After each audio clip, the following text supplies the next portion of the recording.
ஒரே ஒரு வாழ்க்கை வரலாறாக வாழ்ந்துரு அப்படின்னு ஒருத்தன் ஈஸியாக சொல்லிட்டு போயிட்டான். ஆனால் இந்த வாழ்க்கை இருக்கே அப்பா, ஏதாவது ஒரு பிரச்சனை, ஏதாவது ஒரு கர்வ் பால் தூக்கி வீசுது நம்மளை பார்த்து. அந்த மாதிரி நிறைய சந்திக்க வேண்டியது இருக்குல்ல. உதாரணத்துக்கு வீரதீர சூரன் படம் ரிலீஸ்க்கு முன்னாடி நிறைய பேர் அதை பார்த்து இது ஒரு மிகப்பெரிய பிளாக் பஸ்டர் ஆகுது, ஐயோ என்ன இப்படி ஒரு படமாக இருக்குது, புதுசாக இருக்குது, ராவாக இருக்குது, மாசாக இருக்குது, இந்த வருஷத்தோட ஒரு மிகப்பெரிய படமாக அமையும் அப்படின்லாம் சொல்லி பயங்கரமாக சொல்லி எங்கள் எல்லாருமே ரொம்ப எக்ஸைட்டட் ஆக்கிட்டு போயிட்டாங்க.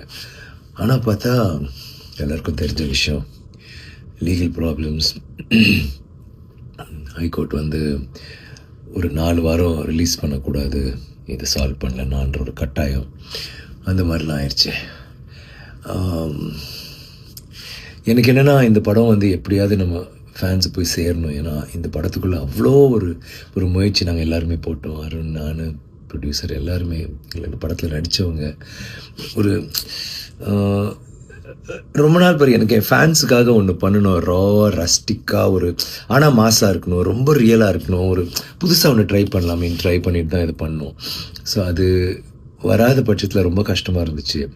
அப்புறம் நான் யோசித்தேன், இது ஏதாவது ஒன்று பண்ணணும், நம்ம சினிமாவுக்காக நம்ம எது வேணாலும் பண்ண தயார், எல்லாருக்கும் தெரியும். இதெல்லாம் ஒரு மேட்ரான்னு சொல்லிட்டு என்னால் என்ன பண்ண முடிஞ்சதோ பண்ணி படம் வெளியில் வந்துச்சு.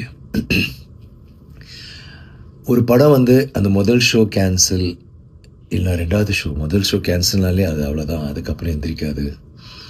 ஆனால் எங்கள் படத்துக்கு 2 ஷோ கேன்சல் ஆகி சாயந்தரம் தான் வந்துச்சு. அந்த ஃபஸ்ட் டே ட்ரான்னு ஒன்று இருக்குல்ல, அது கண்டிப்பாக பாதிக்கப்பட்டுச்சு. ஆனால் அந்த தியேட்டருக்கு பார்த்த ஒவ்வொருத்தரும் முன்னாடி என்ன சொன்னாங்களோ அதை விட அழகாக நிறையா, எஸ்பெஷலி ஃபேமிலிஸ் நீங்கள் பார்த்தீங்கன்னா அவ்வளோ வீடியோஸ் எல்லோரும் சூப்பராக இருக்குது, பயங்கரமாக இருக்குது, மாசாக இருக்குது, ரொம்ப என்ஜாய் பண்ணோம், சீட் நுனியில் உட்காந்து பார்த்தோம், அவ்வளோ நல்லா இருந்துச்சு படம் அப்படி இப்படிலாம் சொல்கிற போது கேட்குறதுக்கு அவ்வளோ சந்தோஷமாக இருந்துச்சு. அண்ட் இப்போது அது ஒரு பெரிய ஒரு வெற்றியை நோக்கி தான் போயிட்டுருக்குன்னு ரொம்ப உறுதியாக எங்களால் சொல்ல முடியுது. அதை நினச்சி பார்க்கும்போது எனக்கு நன்றி மட்டும்தான் எனக்கு உள்ளே தோணுது. உங்களுக்கு நன்றி சொல்லணும். இந்த படம் உங்களுக்காக பண்ண படம்.